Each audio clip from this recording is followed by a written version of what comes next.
નમસ્કાર, હું તો બોલીશમાં હું રોનક પટેલ આપનું સ્વાગત કરું છું. હું તો બોલીશના જે સતત 1856મો એપિસોડ અને 1856મા એપિસોડના 3 મુદ્દા છે. પહેલો મુદ્દો છે સીએમની સાહેબોને સલાહ. સાહેબ આઈએએસ અધિકારી સાહેબ, સાહેબ મહેસૂલ વિભાગના સાહેબ, સાહેબ કલેક્ટર સાહેબ, આ બધા અધિકારીઓને સલાહ આપી છે. સવાલ એ છે કે સાહેબની સલાહ દિલ દિમાગમાં અધિકારીઓ ઉતારશે ખરા? બીજો મુદ્દો છે દેવાવાળી ખુરશી. દેવાનો મતલબ આપવાવાળી નહીં, દેવાળિયા ખુરશી. નવી જે મહાનગરપાલિકાઓ બની ત્યાં નવા મેયર 3-4 દિવસમાં આવવાના છે, પણ એમના ધ્યાનમાં લાવવું છે તમે જે ખુરશી ઉપર બેસવાના છો ને એ મહાનગરપાલિકા કરજામાં છે, દેવામાં છે. નગરપાલિકા હતી ત્યારથી દેવામાં છો. સૌથી મોટો સવાલ અને સૌથી મોટો પડકાર, જે પણ નવી મહાનગરપાલિકાઓની અંદર મેયર કે સ્ટેન્ડિંગના ચેરમેન કે પદાધિકારીઓ બને છે, શું એ જૂનું દેવું પૂરશે ખરા કે પછી એ ખુરશી ઉપર બેસીને દેવું વધારશે? અને ત્રીજો મુદ્દો છે કોણ બનશે મેયર. જી હા, મેયરોની શોધ ચાલુ છે. આવતીકાલથી શોધને આખરી રૂપ અપાવવાનું છે. એ મુદ્દે વાત કરવી છે. પણ શરૂઆત આપણા કોમન મેન એટલે કે આપણા મુખ્યમંત્રીએ બાબુઓને જે સલાહ આપી છે તે મુદ્દાથી.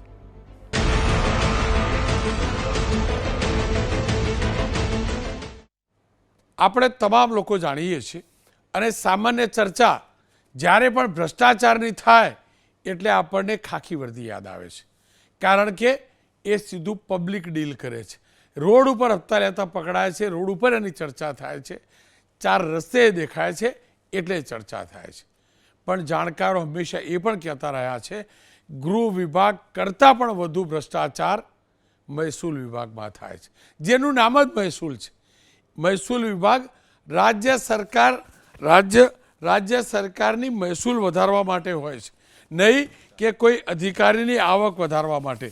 પણ છેલ્લા કેટલાક વર્ષોની અંદર મહેસૂલ વિભાગના અનેક પ્રકારના ભ્રષ્ટાચાર સામે આવ્યા છે.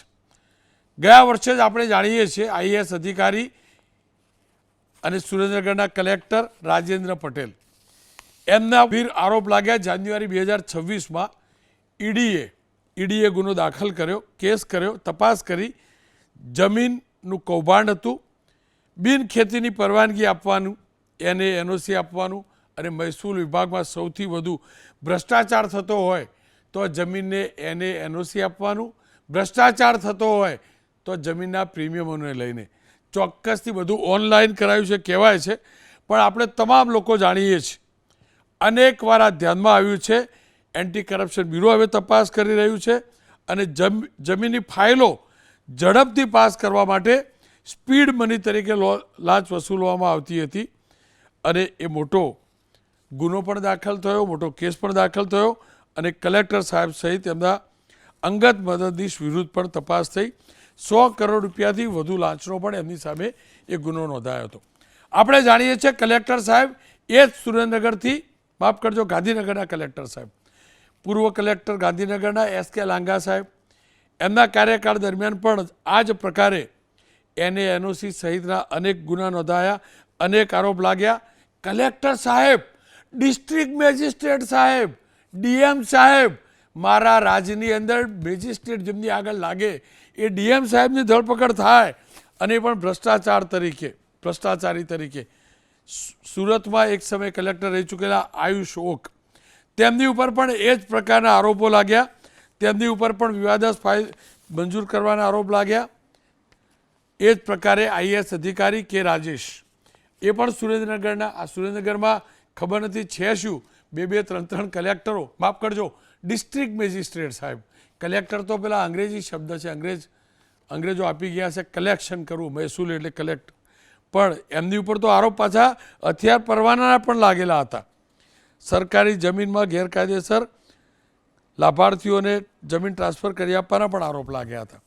હવે આ તો આઈએએસ અધિકારીઓ સાહેબની વાત થઈ. હવે તાજેતરનો જ કિસ્સો કહી દઉં. હવે કલેક્ટર સાહેબ આવી રીતે જો કરપ્શન આરોપ લાગતા હોય કરતા હોય તો પછી એમના હાથ નીચેના અધિકારીઓ ક્યાંથી બાકી રહે? અરે સાહેબ, તલાટી, મામલતદાર, નાયબ મામલતદાર, આપણે જાણીએ ને પરીક્ષા પાસ કરવા માટે પેપર ફૂટતા હતા, કેટલા કેટલા રૂપિયા લોકો ખર્ચતા હતા. ત્યારે શંકા જતી હતી કે પગાર તો એટલો ઝાઝો છે નહીં, તો આ લોકો 15 લાખ 20 લાખ આપીને પાસ થવા માટે ખર્ચો કેમ કરતા હશે? આખી જિંદગીનો પગારની બચત એટલી ના થાય તો એડવાન્સમાં કેમ આપતા હશે? તો તમે અમદાવાદનો જ કિસ્સો જોઈ લો. અમદાવાદની નરોડા 6 સબ રજિસ્ટ્રારની કચેરીમાં 2,50,000ની લાંચ લેતા 4 આરોપી પકડાયા. દસ્તાવેજના કામ માટે લાંચની માગણી કરી સબ રજિસ્ટ્રાર, 2 કરાર આધારિત કર્મચારી અને અન્ય મળી 4 આરોપીઓ ઝડપાયા છે. દસ્તાવેજ માટે સોદો નક્કી કરવા માટે આરોપીઓએ વોટ્સઅપ કોલનો ઉપયોગ કર્યો હતો અને પકડાઈ ન જવાય તે માટે મકાનના દસ્તાવેજ મામલે સબ રજિસ્ટ્રાર આકાશ દેસાઈના કહેવાથી કરાર આધારિત કર્મચારી જયા અને રાહિલ શેખે લાંચ માગી હતી. નરોડા સ્થિત સબ રજિસ્ટ્રાર કચેરીમાં ફરિયાદી પાસેથી લાંચની રકમ સ્વીકારતા એન્ટી કરપ્શન બ્યુરોએ એમને પકડ્યા છે. રકમ રિકવર પણ થઈ છે. આજનો જ કિસ્સો સુરતના ઓલપાડમાં સિટી સર્વે કર્મચારી વર્ગ નંબર 3 નિલેશભાઈ પાંડવ 3,000 રૂપિયાની લાંચ લેતા પકડાયા. બહુ ઓછી લાંચમાં પકડાયા. બનાસકાંઠામાં પણ રામપુરા ગામ વિકાસના કામ માટે બિલ મંજૂર કરવા માટે તલાટી સાહેબ પકડાયા. હવે અલગ અલગ આ પ્રકારના કિસ્સા સામે આવે છે. કેટલાકમાં કાર્યવાહી થાય છે, કેટલાકમાં કોઈ હિંમત કરે છે, કેટલાકમાં મારું તારું સહિયારું કરી તારી પણ ચૂપ, મારી પણ ચૂપ, તને પણ મજા પડી ગઈ, મને પણ મજા પડી ગઈ, કામ નીકળી ગયું, સરકારી તિજોરીને ચૂનો લાગવો હોય તો લાગે, મહેસૂલ અધિકારી કહેવાય પણ સરકારનું મહેસૂલ જવું હોય તો જાય. આ નીતિ રીતિ હરમેશ ચાલે છે. આપણી સરકાર સતત ઝીરો ટોલરન્સની વાત કરે છે પણ અધિકારીઓ ઝીરો ટોલરન્સની આગળ 1 લગાવી દે છે એટલે 10 થઈ જાય છે અને ક્યાંક 100% થઈ જાય છે. અને કદાચ એ જ કારણ છે કે ગાંધીનગરની અંદર મહેસૂલ વિભાગના જે અધિકારીઓ છે ત્રિમંદિરની અંદર 2 દિવસનો કાર્યક્રમ યોજાયો છે અને એ કાર્યક્રમ મંથન કરવા માટે છે, ચિંતન કરવા માટે છે, ચિંતન શિબિર છે. ચિંતન શિબિરની આજે શરૂઆત થઈ અને એની અંદર રાજ્યના સૌથી ઉચ્ચ ગણાય એવા ચીફ ઓફિસર અધિકારીઓમાં મહેસૂલ વિભાગના એસીએસ હતા, તમામ અધિકારીઓ, તમામ કલેક્ટરો જોડાયા. અહીંયા મુખ્યમંત્રીએ અધિકારીઓને સલાહ આપી છે, માફ કરજો સાહેબોને સલાહ આપી છે. એ પહેલાં સલાહ જોઈ લઈએ.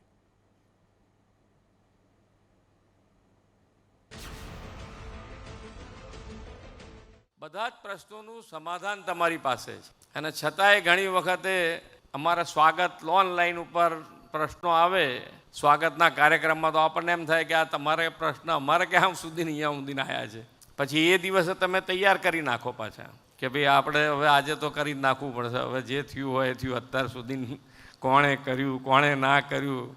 હું કાયમ સ્વાગતમાં કહું છું કે આ તમે સ્વાગતમાં કરી નાખો છો તો એ પહેલાં કરી નાખો તો કેટલો આનંદ થાય. તમારે જ કરવાનું છે, તમારા સહીથી થવાનું છે, તો પછી શેના માટે આપણે રાહ જોઈએ?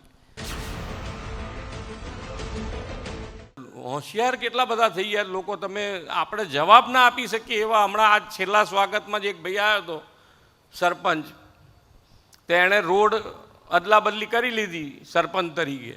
અદલા બદલી એ કરી લીધી, એમણે જે કહેવાય ને કે પંચાયતનું જે કામ છે એ પણ કરી નાખ્યું, ઓન પેપર બી જે કરવાનું તો કરી દીધું. હવે તો કે ના ચાલે. કલેક્ટર શું કે ના ચાલે, આ તો એ પંચાયતનું આ જે કામ છે કાર્ય એ નિયમ વિરુદ્ધનું છે. તો પેલો સરપંચ શું કે ખબર છે? એ તો કે 30 દિવસમાં કહી દેવું પડે કે આ તમે જે કર્યું છે ખોટું છે, તો સાચી વાત. એનો શું જવાબ આપવાનો કહો તો બધા ભેગા થઈ? એને પાક્કી માહિતી બધી હતી એમ. એટલે અમુક વખતે તમે જેટલું કરીને આવો છો તમને એમ છે કે ભાઈ આપણે બધું ખબર છે, એના કરતાં આપણા કરતાં વધારે બધી જાણકારી હાથે તૈયાર થઈને આવે. જે દિવસે મને લાગે છે ત્યાં સુધી આઈએએસ ઉપર એક્શનનું મારે સહી કરવાની આવી ને, તો કદાચ જેના ઉપર એક્શન થયા હશે એ દુઃખી નહીં હોય, એના કરતાં વધારે હું દુઃખી હતો. એટલે તમે એવું ના વિચારતા કે કંઈક એક્શન કરીએ છીએ તો અમને મજા આવે છે, કેવો દાખલો બેસાડી દીધો, એવું નથી ભાઈ. અમે દુઃખી થઈએ છીએ કે આઈએસ થવું એ કેવી કેટલી વિશે થાય એ તો તમને ખબર પડે ને. અમને તો કદાચ આઈએસને જ ત્યાં ખબર ના પડે, પણ તમને તો ખબર પડવી જોઈએ ને.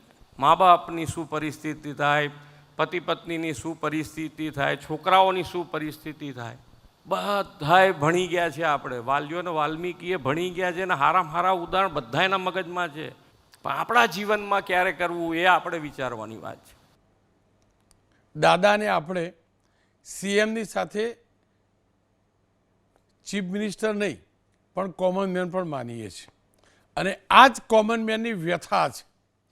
તમામ કોમન મેનની આ જ વ્યથા છે, અને દર્દ ત્યારે થાય છે જેમ મુખ્યમંત્રીશ્રીએ કહ્યું તેમ યુપીએસસીની એક્ઝામ સૌથી અઘરી એક્ઝામ, ગ્રેજ્યુએશન બાદ એ એક્ઝામ આપવાની અને સનદી અધિકારી તરીકે સૌથી વધુ રેન્ક મેળવે એ આઈએએસ બને. અને એની અંદર પણ આઈએએસ બન્યા પછી કલેક્ટર બનવા માટે, કલેક્ટરની પોસ્ટ મેળવવા માટે કેટલા વિશે 100 થાય. મુખ્યમંત્રીવાળા શબ્દો યાદ કરાવું તો આપણે તમામ લોકો જાણીએ છીએ, પણ સમસ્યા એ છે કલેક્ટરની વ્યાખ્યા, મહેસૂલની વ્યાખ્યા કેટલાક અધિકારીઓએ બદલી છે. મહેસૂલ સરકાર માટે નહીં, મહેસૂલ મારા માટે. કલેક્શન સરકાર પ્રજા માટે નહીં, કલેક્શન મારા ખિસ્સા માટે. આ આવે છે ને ત્યારે મુખ્યમંત્રી આ સલાહ આપવી પડે છે. જોકે તમામે કલેક્ટરો અને આઈએએસ અધિકારીઓ મોટાભાગના ત્રિમંદિરના આજે સંમેલનમાં હશે, મંથન ચિંતન બેઠકમાં હશે, પણ આશાને અપેક્ષા રાખીએ કે મુખ્યમંત્રીએ જે વાત કરી છે દિલમાં ઉતારે. એવું નથી કે પહેલી વાર આ વાત કરી છે.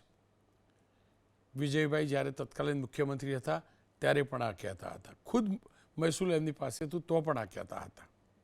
અને રાજેન્દ્રભાઈ ત્રિવેદી ખુદ મહેસૂલ મંત્રી હતા, પણ એ મને યાદ છે રિક્ષા લઈને પણ અચાનક પહોંચતા હતા, ખાસ કરીને મહેસૂલ વિભાગની ઓફિસોમાં, અને પોતાના જ વિભાગમાં ચાલતો એ સડો શોધતા તો નહોતા પણ એક્સપોઝ કરતા હતા, કારણ કે આંખે દેખાતો હતો, પણ રાજેન્દ્રભાઈ એને સામે લાવતા હતા, સુધારવાનો પ્રયાસ કરતા હતા.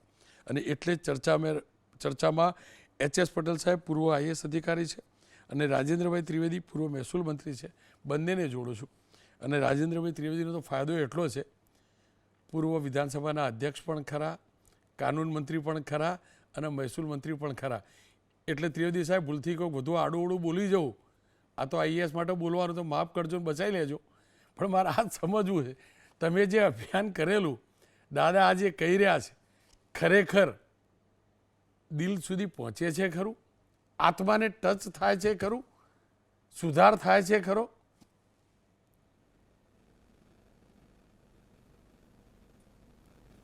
જય શ્રી રામ. આપે આજનો જે ટોપિક લીધો છે આત્મચિંતનનો, આદરણીય મુખ્યમંત્રી એટલા ભલા વ્યક્તિ છે કે એમણે આ બાબુઓને જે સલાહ આપી છે પોતાનું ચિંતન કરવાની, ગરીબ લોકો, જરૂરિયાતમંદ લોકો, ખેડૂત હોય, અન્ય કોઈ હોય, દસ્તાવેજ મકાનના કરાવવાના હોય, આવી વ્યક્તિઓ જ્યારે ઓફિસમાં જાય અને એમને મુશ્કેલીઓ પડે તો એના માટે આત્મચિંતન માટે જે સલાહ આપી છે ખૂબ યોગ્ય છે. આપણું ગુજરાત વાઇબ્રન્ટ ગુજરાત છે, આપણે વિકસિત થયા છીએ અને એ સંજોગોમાં કામનું ભારણ ખૂબ રહેતું હોય અધિકારીઓ પર, એ સ્વાભાવિક છે. પરંતુ જ્યારે રાજ્ય વાઇબ્રન્ટ થયું હોય ત્યારે તંત્રએ પણ વાઇબ્રન્ટ થવું પડશે અને થવું જોઈએ. અને એના માટે આદરણીય પ્રધાનમંત્રી શ્રી જ્યારે મુખ્યમંત્રી હતા ગુજરાતના, ત્યારે એમણે અનેક ચિંતન શિબિર કરેલી, જેને કારણે અધિકારીઓને લોકોની તકલીફોનો ખ્યાલ આવે, આત્મચિંતન કરે, અને જ્યારે કહેવાતું હોય ને ઉચ્ચ કક્ષાએથી, આપણા સીએમ સાહેબ જ્યારે માનનીય ભૂપેન્દ્રભાઈ કહેતા હોય ત્યારે એ ચોક્કસપણે એમને હૃદયમાં અસર કરે ને કરે.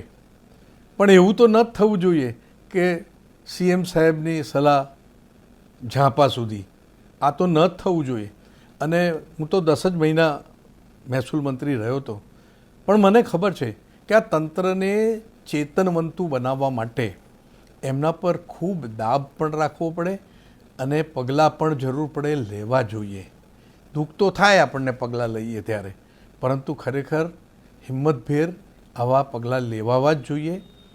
લોકોની તકલીફોને માટે આ અધિકારીઓ આવે છે અને જો એ જ સરખી રીતે કામ ન કરે, સમયસર કામ ન કરે, કાયદાએ ઠરાવેલું છે કે આટલા દિવસની સમય મર્યાદામાં કામ પૂરું થવું જોઈએ, પછી એની અરજી હોય કે અન્ય તબદીલીની વાત હોય અને એ કામ કોઈ પણ હિસાબે ઠેબે ચડાવવું, એને કાંઈ ને કાંઈ વાંધા વચકા કાઢવા, એની જગ્યાએ પોઝિટિવ થિંકિંગથી હું આ કામ કેવી રીતે સારું કરી શકું અને વ્યક્તિને કેવી રીતે, નાગરિકને કેવી રીતે એનો લાભ મળે એ વિચારવાની બહુ જ તાતી જરૂરિયાત છે. અને જેમ હું આપે વાત કરી માન્ય રોનકભાઈ કે રેડ કરતો, ઓચિંતી જગ્યાએ ચકાસણી કરતો, એને લીધે તંત્ર ખૂબ એલર્ટ રહેતું કે ગમે ત્યારે મહેસૂલ મંત્રી આવશે. આદરણીય મુખ્યમંત્રીશ્રીએ પણ આવો પ્રયોગ કરેલો અને ખરેખર જે નિર્ણયો લેવાય છે ને એ કેટલાક નિર્ણયો વિવાદાસ્પદ જ્યારે હોય ત્યારે એની એસીએસ કક્ષાથી, સેક્રેટરી કક્ષાથી એની ચકાસણી થવી જોઈએ અને એ ચકાસણીમાં ખબર પડે કે આ જાણીબૂજીને ખોટો હુકમ કરવામાં આવેલો છે, જે મારા વખતમાં અમે કરતા. આવું પણ થવું જોઈએ, જેથી કરીને કલેક્ટરશ્રી અને એમની હાથ નીચેના મહેસૂલી કર્મચારીઓ, અધિકારીઓ તમામ સારી રીતે કામ કરી શકે. જે કેસો આપણે વાત કરીને રોનકભાઈ, આપે જે વાત કરી, અમુક કેસો કીધા, આ ભ્રષ્ટાચારમાં આ લોકો પકડાયા, આ અધિકારી પકડાયા, આટલાની લાંચ લીધી. છેલ્લો તાજો કિસ્સો એ કીધો, લાંચ નાની હોય કે મોટી એ લાંચ જ છે. એટલે એના માટે અધિકારીઓને ડર હોવો જોઈએ. એ ડર બેસાડવાની ખૂબ જરૂર હોય છે. મારે કહેવું નથી, પણ એવા કેટલાક કિસ્સા છે. ક્યારેક હું તંત્રમાં ઉચ્ચ જગ્યાએ રજૂઆત કરવાનો છું. ધારાસભ્યોનું પણ જો અધિકારીઓ ના સાંભળતા હોય, એવી ફરિયાદ વારંવાર આવે અને એમાં ટકોર કરવી પડે કે ધારાસભ્યોને બેસાડી રાખવાને, એમનો ફોન ઉચકવો, લેવો ફોન, એમના પ્રશ્નનો જલ્દી નિકાલ કરવો. આને માટે આ જરૂર છે. અને સીએમ સાહેબે આ ચિંતન જે શિબિર યોજી છે, અભિનંદન આપું છું. અને આ ત્રિમંદિરની અંદર દાદા ભગવાન વિશે મેં ઘણું વાંચ્યું છે. ભોગવે તેની ભૂલ, લોકોએ પણ જાગૃત થવાની જરૂર છે. લોકો ફરિયાદ કરવા આગળ આવે ને તો આ જે કોઈ ખોટા અધિકારીઓ છે એ સરખા થઈ જાય, પણ લોકો આગળ આવતા. આપણે ત્યાં લોકાયુક્ત પણ છે, ત્યાં ફરિયાદ કરવા ઓછામાં ઓછી ફરિયાદો ત્યાં જાય છે. ફરિયાદ જવી જોઈએ. તમારી સાથે અન્યાય થતો હોય તો એના માટે ત્યાં જઈને તમે ફરિયાદ આપો, ઉચ્ચ અધિકારીને આપો, સીએમ સાહેબને ફરિયાદ આપો. એમાં પગલાં લેવાતા જ હોય છે, ક્યાંય ને ક્યાંય ધ્યાન દેવાતું જ હોય છે. પણ ત્રિવેદી સાહેબ, જો એ હકીકત છે કે અનેક આઈએએસ અધિકારીઓ, એમનો અનુભવ, એમની કુને એ પણ સારી નીતિ અને સારી નીતિનો અમલ થાય, પોલિસીનો, એ માટે કારગર સાબિત થયા છે. એટલે જ ગુજરાતની તરક્કી પણ થઈ છે. આ પણ હકીકત છે. પણ ત્રિવેદી સાહેબ, એવું માની શકાય કે એક ક્લાર્ક 2 લાખ રૂપિયાની લાંચ લે મોટી જમીન ક્લિયર કરવાનું, 20 લાખ રૂપિયાની લાંચ લે મોટી જમીન કરવાનું, તમે માનો સાહેબ કે કલેક્ટર સાહેબને ખબર ના હોય? કલેક્ટર ઓફિસોમાં દલાલો ફરે છે. અને આગળ વધીને કહું, એક કલેક્ટર ઓફિસની આજુબાજુમાં દલાલો ફરે છે, આખું ગામ જાણે. કલેક્ટર સાહેબને ખબર ના પડે? આઈબી હોય તો આઈબી ધ્યાન રાખતું હોય કે ના રાખતું હોય? કલેક્ટર ઓફિસ એ ઇનપુટ આપે કે ના આપે કે ફલાણો ફાઇલ લઈને ફરે, ફલાણો ફાઇલ લઈને ફરે, એને એનઓસીની આ ફાઇલ લઈને ફરે? તો કલેક્ટર સાહેબની મંજૂરી વગર કોઈની ત્રેવડ છે સાહેબ કે વહીવટ કરીને બારોબાર જમીન ક્લિયર કરાવે? ભાગ ના જાય સાહેબ? એટલે ઘણાએ કલેક્ટરશ્રીઓ મેં જોયા છે કે એ લોકો આવા જે દલાલો હોય એનું લિસ્ટ જાહેરમાં ત્યાં લગાડતા, પોલીસને પણ જાણ કરતા કે આ લોકો આ બાજુ ફરકવા ના જોઈએ.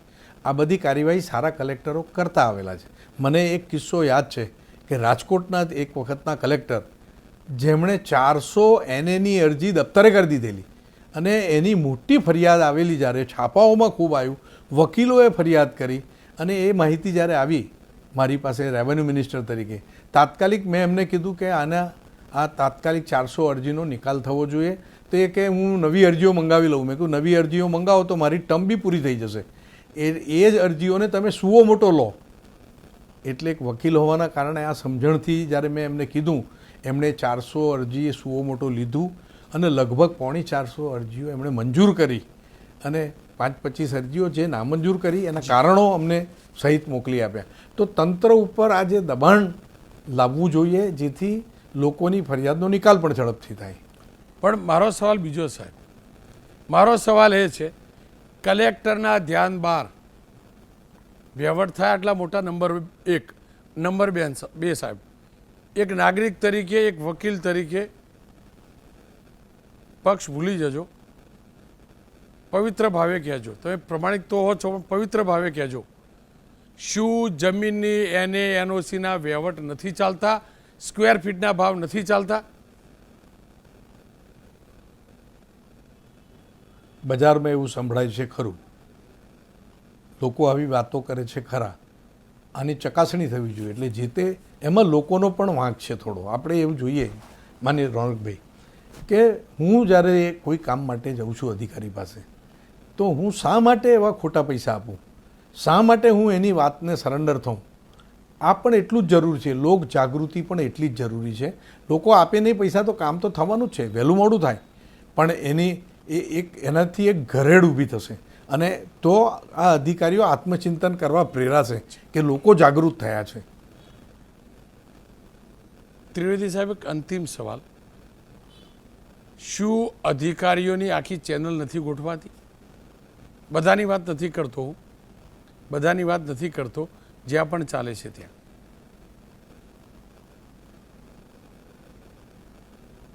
ક્યાંક ક્યાંક ફરિયાદો આવી, મારા વખતે પણ આવતી હતી,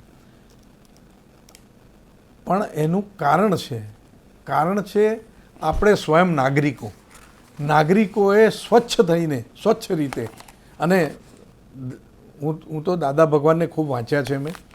દાદા ભગવાન એવું કહે છે કે ભોગવે તેની ભૂલ.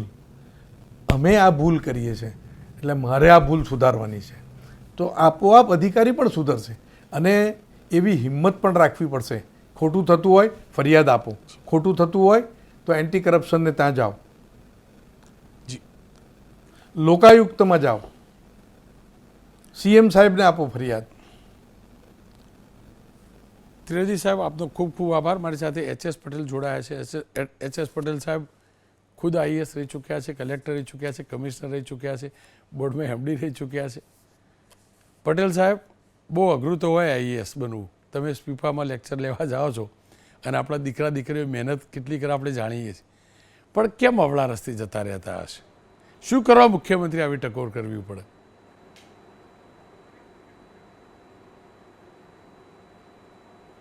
રોનકભાઈ, આજે જે મુખ્યમંત્રીની ચિંતન શિબિરમાં જે CM સાહેબે જે ઉલ્લેખ કર્યો છે એ બે બાબતનો છે. એક, એમણે ચિંતા પણ વ્યક્ત કરી છે, એની સાથે સંવેદના પણ વ્યક્ત કરી છે. એમણે એ પણ કહ્યું છે કે અત્યારના કલેક્ટર્સ માનો કે કાલ સુધી ચૂંટણીમાં હતા, આજે પાછી એના પહેલાં SIR હતું, એના પછી હવે વસ્તી ગણતરી આવશે. એટલે રોનકભાઈ, જે 2-3 બાબતોનો કોન્ટેક્સ્ટ બહુ સમજવાની જરૂર છે. એક, લોકોના પ્રશ્નો કે જે મહેસૂલ વિભાગની મૂળ જવાબદારી છે. બીજી બાબતો એ છે કે જે કલેક્ટર્સના ઉપરની જુદી જુદી પ્રવૃત્તિઓનું ભારણ અને એને કારણે લોકોના પ્રશ્નો સુલઝાવવામાં થતો વિલંબ.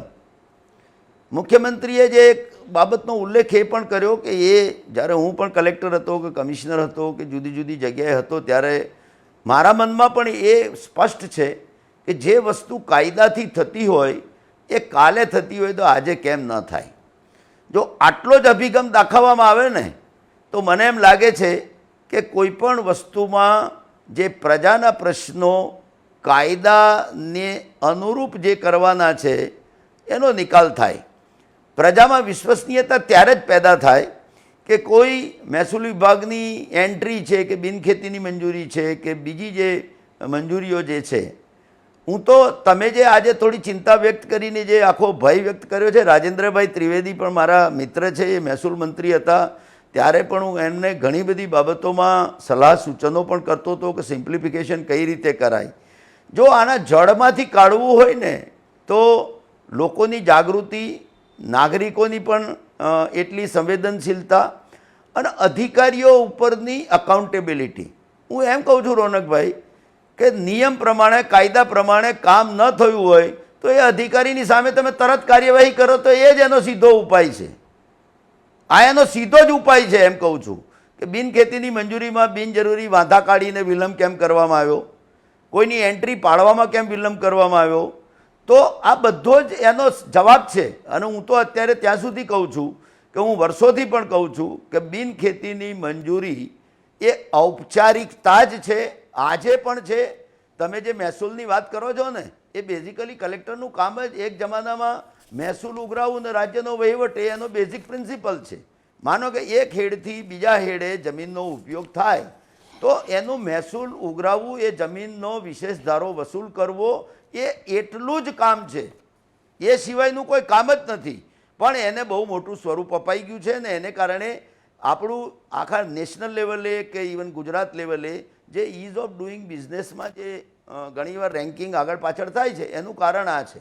માનો કે મુખ્યમંત્રીએ આજે ઉલ્લેખ એ પણ કર્યો કે માનો કે સ્વાગતમાં શુક્રવાર છેક તાલુકા લેવલે પહેલો યોજાય, પછી જિલ્લા લેવલે યોજાય છે, પછી જ રાજ્ય લેવલે આવે છે. મારું તો એટલું સ્પષ્ટ માનવું છે કે પહેલાં તો એ સ્વાગતમાં આવે ત્યારે જ કેમ સંવેદનશીલતા આવે.